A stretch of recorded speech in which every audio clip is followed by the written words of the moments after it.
Hello friends, ಈ ದಿನ ನಾನು ಒಂದು ವಿಶೇಷವಾದ ದೇವಸ್ಥಾನಕ್ಕೆ ಒನ್ ಡೇ ಟ್ರಿಪ್ ಹೊರಡ್ತಾ ಇದ್ದೀನಿ. ನನಗೆ ಬಸ್ಸಲ್ಲಿ ಈ ದೇವಸ್ಥಾನಕ್ಕೆ ಹೊರಡೋದಕ್ಕೆ ಸರಿಯಾಗಿ ರೂಟ್ ಗೊತ್ತಿರಲಿಲ್ಲ. ಆದ್ದರಿಂದ ನಾನು ನನ್ನ ಸ್ನೇಹಿತನ ಕಾರಲ್ಲಿ ಇವತ್ತು ಹೊರಡ್ತಾ ಇದ್ದೀನಿ. ಈ ಕಾರಲ್ಲಿ ಹೊರಡುವ ಪ್ರಯಾಣದ ಸಮಯದಲ್ಲಿ ನಾನು ನಿಮಗೆ ಈ ಸ್ಥಳದ ಮಹಿಮೆ ಹಾಗೂ ಪುರಾಣದ ಇತಿಹಾಸದ ಬಗ್ಗೆ ನನಗೆ ತಿಳಿದ ಮಟ್ಟಿಗೆ ನಿಮಗೆ ತಿಳಿಸ್ತಾ ಹೋಗ್ತಾ ಇರ್ತೀನಿ ಸ್ನೇಹಿತರೆ.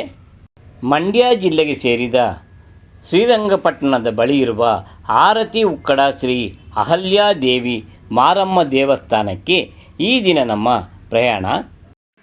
Hello friends, welcome to Nandi travelling channel.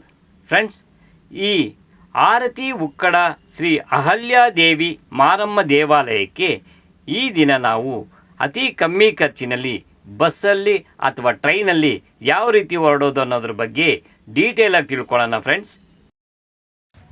Friends, ನೀವು ಈ ಉಕ್ಕಡ ಮಾರಮ್ಮ ದೇವಸ್ಥಾನಕ್ಕೆ ಹೋಗಬೇಕಾದ್ರೆ ನಮ್ಮ ಸ್ಯಾಟಲೈಟ್ ಬಸ್ ಸ್ಟ್ಯಾಂಡಿಂದ ಮೈಸೂರಿಗೆ ಹೋಗೋ ಬಸ್ಸುಗಳು ಅನೇಕ ಬಸ್ಸುಗಳು ದೊರಕುತ್ತೆ. ಇದರಲ್ಲಿ ನೀವು ಶ್ರೀರಂಗಪಟ್ಟಣ ಹೋಗಿ ಇಳ್ಕೊಳ್ಳಿ. ಶ್ರೀರಂಗಪಟ್ಟಣಕ್ಕೆ ಒಂದು ವ್ಯಕ್ತಿಗೆ 150 ರೂಪಾಯಿ ಟಿಕೆಟ್ ಚಾರ್ಜ್ ಆಗುತ್ತೆ. ಅಲ್ಲಿಂದ ನಿಮಗೆ ಶೇರ್ ಆಟೋಗಳ ಫೆಸಿಲಿಟಿ ಇದೆ. ಒಂದು ವೇಳೆ ನೀವು ಇದಕ್ಕಿಂತ ಕಮ್ಮಿ ಖರ್ಚಿನಲ್ಲಿ ಬರಬೇಕು ಅನಿಸಿದ್ರೆ ನೀವು ಬೆಂಗಳೂರಿಂದ ಟ್ರೈನಲ್ಲಿ ಬನ್ನಿ. ಟ್ರೈನಿಗೆ ಬಂದ್ಬಿಟ್ಟು ಒಂದು ವ್ಯಕ್ತಿಗೆ 75 ರೂಪಾಯಿ ಟಿಕೆಟ್ ಆಗುತ್ತೆ. ನೀವು ಪಾಂಡುಪುರದ ಹತ್ರ ಬಂದು ಇಳ್ಕೊಳ್ಳಿ.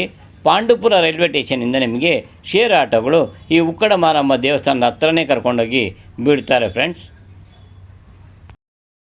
ಈ ದೇವಸ್ಥಾನದ ವಿಶೇಷ ಏನಂತಂದರೆ, ಈ ದೇವಸ್ಥಾನದಲ್ಲಿ ತಡೆ ಓಡಿಸ್ಕೊಳ್ಳೋದೇ ಒಂದು ದೊಡ್ಡ ವಿಶೇಷ. ನಮ್ಮ ಇಂದಿನ ಜನಾಂಗದವರು ಈ ದೇವಾಲಯಕ್ಕೆ ಹೋಗಿ ದೇವಿಗೆ ಆರತಿ ಬೆಳಗಿ ಇಲ್ಲಿ ತಡೆ ಓಡಿಸ್ಕೊತಾ ಇದ್ದರು. ಸ್ನೇಹಿತರೆ, ಹಿಂದೆ ನಮ್ಮ ಪೂರ್ವಜರು ನಮಗೊಂದು ಮಾತು ಹೇಳ್ತಾ ಇದ್ದರು, ಬಟ್ ಆಗ ನಾವು ಅದನ್ನು ಗಮನಕ್ಕೆ ತಗೊಂಡಿರಲಿಲ್ಲ. ಆ ಮಾತೇನೆಂದರೆ, ಒಂದು ಕಲ್ಲೆಟ್ಟು ಬಿದ್ದರೂ ತಡ್ಕೊಬೋದು, ಆದರೆ ಕಣ್ಣೆಟ್ಟು ಬಿದ್ದರೆ ತಡ್ಕೊಳ್ಳೋಕ್ಕಾಗಲ್ಲ ಅಂತ ಹೇಳ್ತಾಯಿದ್ರು. ಇದರ ಅರ್ಥ ಬಂದ್ಬಿಟ್ಟು ಸ್ನೇಹಿತರೆ, ಒಂದು ಮನುಷ್ಯ ಕಲ್ಲಲ್ಲಿ ಹೊಡೆದ್ರೆ ಒಂದು ಸ್ವಲ್ಪ ಹೊತ್ತು ನೋವಿರುತ್ತೆ, ಹೊರಟೋಗುತ್ತೆ. ಆದರೆ ಒಂದು ಮನುಷ್ಯನ ಕೆಟ್ಟ ಕಣ್ಣು ದೃಷ್ಟಿ ನಮ್ಮ ಮೇಲೆ ಬಿದ್ದರೆ ನಮ್ಮ ಕೈಯಲ್ಲಿ ಅದರಿಂದ ಸುಧಾರಿಸ್ಕೊಳ್ಳೋಕ್ಕೆ ಹಲವಾರು ವರ್ಷಗಳೇ ಆಗುತ್ತೆ.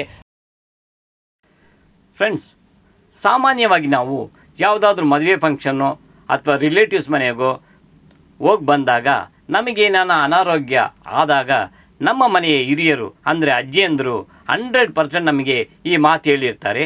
ಅದೇನೆಂದರೆ, ಮಗು ನಿನಗೆ ದೃಷ್ಟಿ ಆಗಿದೆ, ದೃಷ್ಟಿ ತೆಗೆದಿಸ್ಕೋ ಅಂತ ಹೇಳ್ತಾರೆ. ಕಡೇ ಪಕ್ಷ ಅವರಾದರೂ ಸ್ವಲ್ಪ ಉಪ್ಪು ಇಜ್ಜಿಲು ತಗೊಂಡು ನಮಗೆ ನಿವಾರಣೆ ಮಾಡಿ ಅದನ್ನು ಬೆಂಕಿಗೋ ನೀರಿಗೋ ಹಾಕೋದನ್ನು ನಾವು ಕಂಡಿರ್ತೀವಿ ಫ್ರೆಂಡ್ಸ್.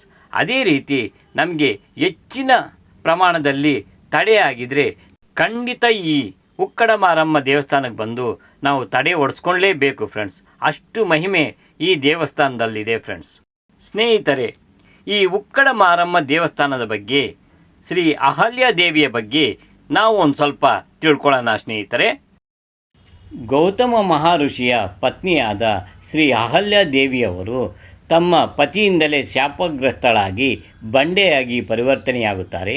ಹಲವಾರು ಶತಮಾನಗಳ ನಂತರ ಶ್ರೀ ರಾಮಚಂದ್ರ ಪ್ರಭುವಿನ ಪಾದದ ಧೂಳು ಆ ಬಂಡೆ ಮೇಲೆ ಬಿದ್ದ ತಕ್ಷಣ ತಮ್ಮ ನಿಜ ಸ್ವರೂಪವನ್ನು ಅವರು ಪಡೆಯುತ್ತಾರೆ.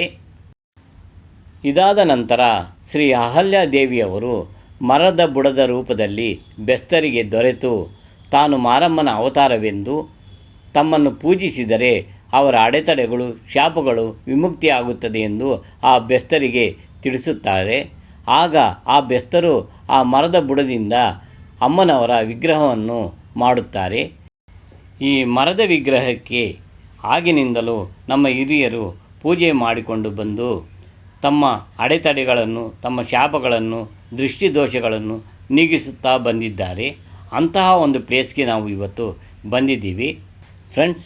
ನಿಮಗಿಲ್ಲಿ ಇನ್ನೊಂದು ವಿಚಾರ ತಿಳಿಸ್ತೀನಿ. ಅದೇನಂತಂದರೆ, ನೀವಿಲ್ಲಿ ತಡೆ ಓಡಿಸೋದಾಗಿದ್ದರೆ ನೀವು ಊರಿಂದ ಬರೋವಾಗಲೇ ಒಂದು 100 ರೂಪಾಯಿಗೆ 5 ರೂಪೀಸು ಕಾಯಿನ್ಸು ತೊಗೊಂಬಂದಿರಿ. ಏಕೆಂದರೆ ಇಲ್ಲಿ ತಡೆ ಓಡಿಸೋ ಜಾಗದಲ್ಲಿ ಪ್ರತಿ ಜಾಗದಲ್ಲೂ 5 ರೂಪಾಯಿ ಅಥವಾ 10 ರೂಪಾಯಿ ಕೊಡಬೇಕಾಗಿರುತ್ತೆ. ಅದು ನಿಮಗೆ ಚಿಲ್ಲರೆಯ ಅಭಾವ ಅಲ್ಲಾಗಬಾರ್ದು ಅಂದ್ಬಿಟ್ಟು ತಿಳಿಸ್ತಾ ಇದ್ದೀನಿ ಫ್ರೆಂಡ್ಸ್. ಗೆಳೆಯರೇ, ನನ್ನ ಈ ವಿಡಿಯೋ ನಿಮಗೆ ಇಷ್ಟವಾಗಿದ್ದರೆ ಈ ನಂದಿ ಟ್ರಾವೆಲಿಂಗ್ ಚಾನಲ್ನ ಸಬ್ಸ್ಕ್ರೈಬ್ ಮಾಡಿಕೊಂಡು ಲೈಕ್ ಮಾಡಿ ಫ್ರೆಂಡ್ಸ್. ನೀವೊಂದು ವೇಳೆ ಕಾರಲ್ಲಿ ಬಂದರೆ ನಿಮಗೆ ಈ ಉಕ್ಕಡ ಮಾರಮ್ಮ ದೇವಸ್ಥಾನ ಆದಮೇಲೆ ನಿಮಗೆ ಪಾಂಡುಪುರದಿಂದ ಸುಮಾರು ಸುತ್ತಮುತ್ತಲು ಅನೇಕ ಹೊಯ್ಸಳ ದೇವಸ್ಥಾನಗಳು, ಶಿವನ ದೇವಸ್ಥಾನಗಳು ಹಲವಾರು ಇದೆ ಫ್ರೆಂಡ್ಸ್. ಇವುಗಳನ್ನೆಲ್ಲ ಹೋಗಿ ದರ್ಶನ ಮಾಡ್ಕೊಂಬರ್ಬೋದು. ಸ್ನೇಹಿತರೆ, ನನ್ನ ಈ ವಿಡಿಯೋನ ಕೊನೆಯ ತನಕ ನೋಡಿದ ಎಲ್ಲ ನನ್ನ ಸ್ನೇಹಿತರಿಗೂ ನನ್ನ ಧನ್ಯವಾದಗಳನ್ನು ತಿಳಿಸ್ತಾ ಮುಂದಿನ ವಿಡಿಯೋದಲ್ಲಿ ಮತ್ತೆ ಭೇಟಿಯಾಗೋಣ. ಜೈ ಕರ್ನಾಟಕ.